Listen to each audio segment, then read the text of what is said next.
ورحمة الله وبركاته.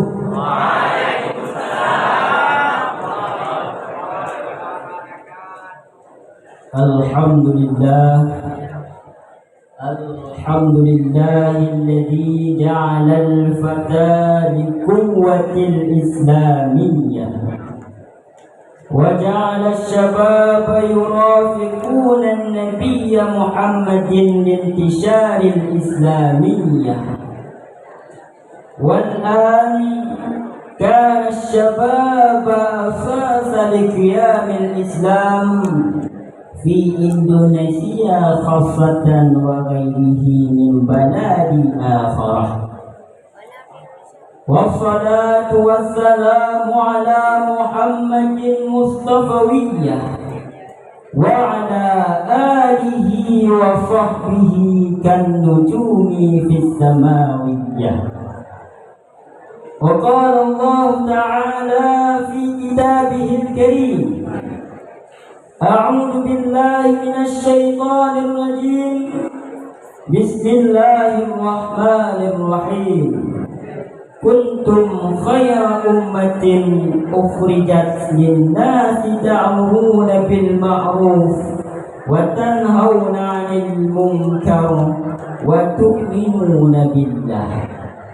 أما بعد، رب اشرح لي صدري ويسر لي أمري واحلل عقدة من لساني يفقه قولي.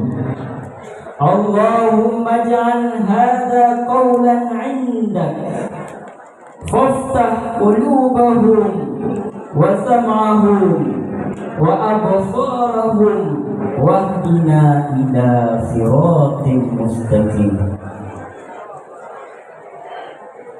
فضيلة الكرام، لجنة التحكيم، وكل المشتركين وكل المستمعين المكرمين، أيها الحاضرون المحترمون، كثيرا ما في هذا العصر من الشباب ناسوا ما عليهم حتى غفلوا بما لا نفع فيه. بعضهم غفل بالسيارة ومحبوبة، وبعضهم غفل بمهانهم وغيرها. ولذلك من هنا في هذه الفرصة السعيدة المباركة اسمحوا لنا أن أكتب أمامكم جميعا بإذن الله تعالى تحت الموضوع واجبات الشباب المسلم. إخواني المحترمون، ينبغي على الشباب المسلم اليوم الحصول على أكبر قدر ممكن من العلوم والمعارف والثقافات، لأن الأمم لا تتنافس فيه بأجسامها أو سعة أرضها أو كثرة أموالها، لا، ولكن بل إنما تتنافس بسعة علمهم وجودة ابتكاراتهم. نحن الآن في عصر الجوال. يا إخواني، عرفتم جوال؟ يا إخواني، عرفتم جوال؟ عرفتم؟ لا يمكن، لا أصدق، لأننا كان جوال لو كنا في القرية، لكن في هذا المعهد ممنوع إلا المعلم. لو تريد نستعمل جوال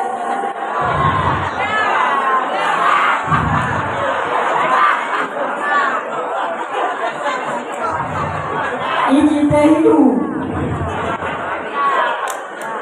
تمثل هذا المعهد لو تريد نستعمل جوال حتى بسببه غفلنا والسيارة والجوالة حتى يحتاج إليهما وامرأة حتى يطلبها ويحبها سواء كانت في الداخل أو في الخارج وغير ذلك من ثمرات البحث العلمي والقراءة الدقيقة. قال أحد الشعراء: العلم كبير وإن كان حدثا والجاهل ساهر وإن كان شيخا. ذلك الشيء. تعلم يا شباب، فليس المرء يولد عالم وليس أخو علم كمن هو جاهل، وإن كبير القوم لا علم عنده صغير إذا التفت عليه المحافل. ولذلك أيها الشباب اطلبوا العلم ولو بالصيد وخذوا الحكمة من أي وعاء خرجت واستنفذوا طاقتكم في التقرب إلى حياة المعرفة والفكر. وقال النبي صلى الله عليه وسلم في الحديث: من سلك طريقا يلتمس فيه علما سهل الله له به طريقا إلى الجنة. رواه مسلم رحمه الله. وإذا شئتم سبيل العلم الميسر فاقرؤوا ثم اقرؤوا ثم اقرؤوا. اقرؤوا يا شباب، وليس المرء. اقرؤوا يا شباب، فإن العلم وسيلته القراءة، واقرؤوا بشغف وفهم وخذوا الأمثال من سابقكم. يا إخوان، كيف تركهم حتى يصيروا عالما وساعدا وعارفا؟ كيف؟ ولذلك اتبعوهم لو تريدوا ساعدا في المستقبل. اتبعوهم لو تريدون سعيدا في المستقبل. المهم لا تنسون بالاجتهاد في التعلم، لأن الاجتهاد ينال المرام. إخواني الأحبة، إخواني الأحبة،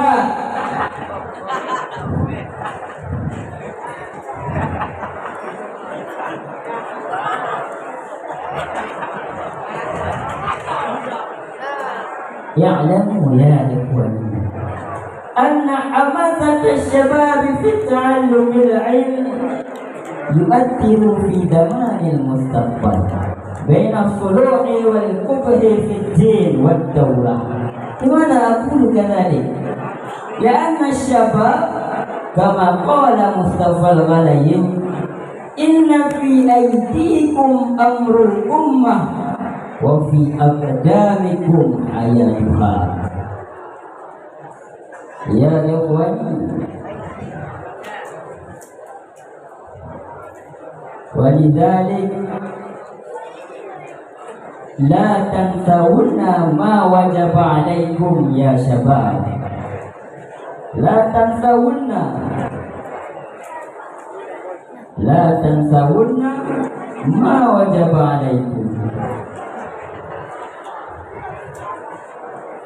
لأننا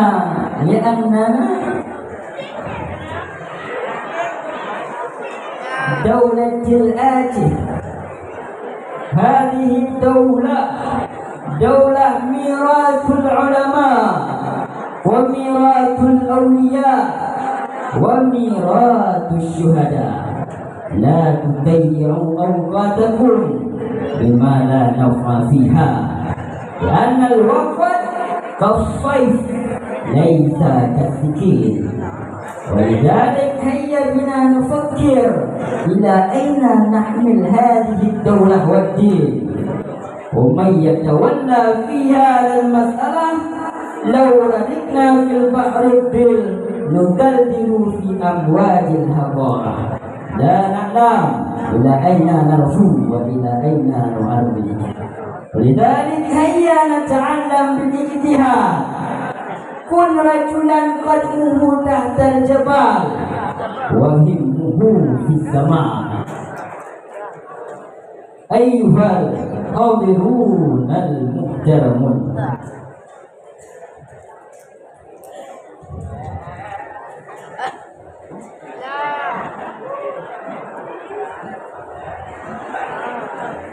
اعلموا يا إخواني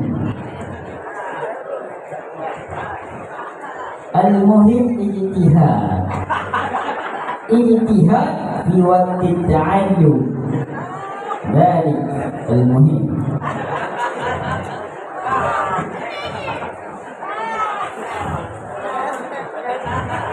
يا أيها الشباب،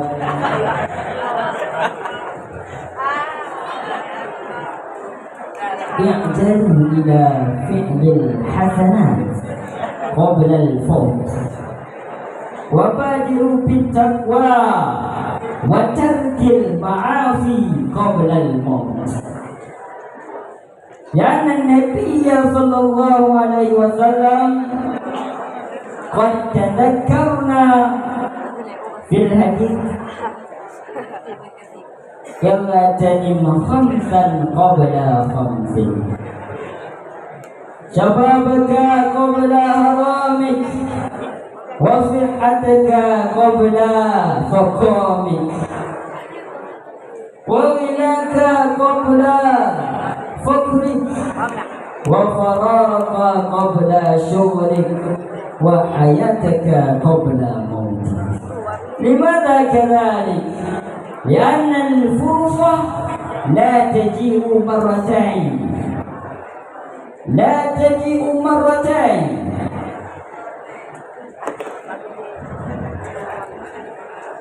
لأن الفرصة لا تجيء مرتين.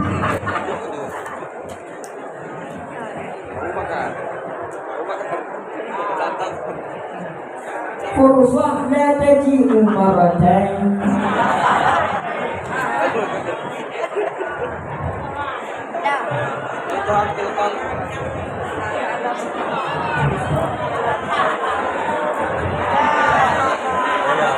لا تدركني ولو هكذا.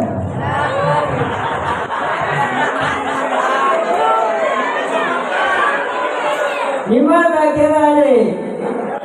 أستمر. لماذا كذلك؟ لأن الفرصة لا تجيء مرتين.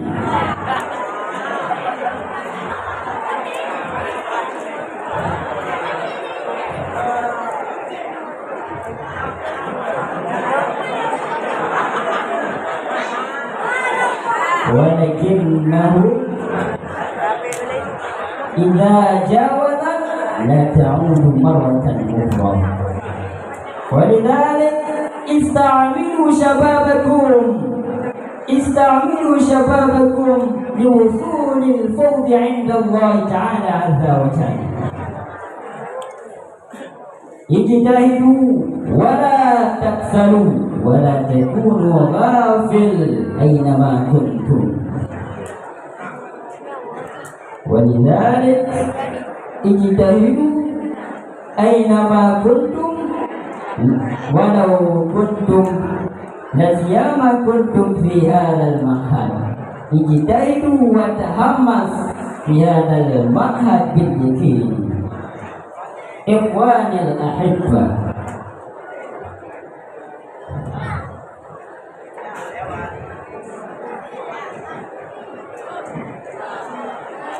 والنتيجة من خطبتي كن شباب الأحسن لدولتكم ودينكم ولا تنسون ما وجب عليكم كمستمرين جهاد رسول الله صلى الله عليه وسلم. ربما رفقت مني شكرا كثيرا على حسن اهتمامكم، وإذا وجدتم مني الخطأ أطلب منكم العفو، لأن الخطأ مني والصواب من الله. وأقول لكم والسلام عليكم ورحمة الله وبركاته.